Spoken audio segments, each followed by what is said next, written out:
another banger. Baby, calm down, calm down.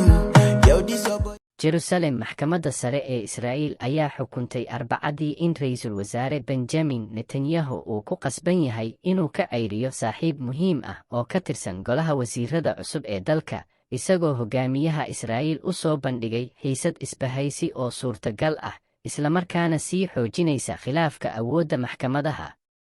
10 ka mid ah hal garsoore oo ka tirsan maxkamadda sare ayaa ogaaday in Aryeh Deri oo ah madaxa saamaynta leh ee xisbiga ultra-orthodoxs isla markaana marar badan ka soo shaqeeyay dowladihii hore ee Netanyahu laga mamnuucay inuu qabto xilka wasiirnimo kadib markii lagu helay dembiyo cashuureed sanadkii hore tijaabo ku jirta qayb ka mid ah heshiiska qirashada.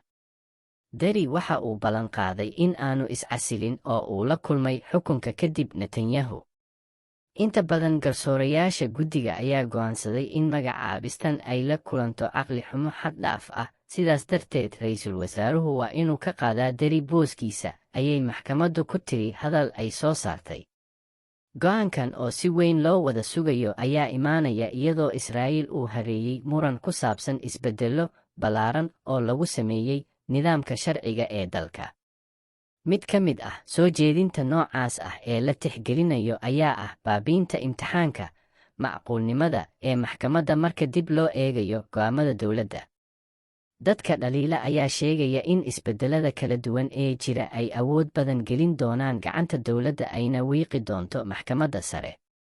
Taageerayaasha ayaa sheegay in ay saxayaan isku dheelitirnaanta awoodeed ee ka dhex jirta laamaha fulinta iyo garsoorka.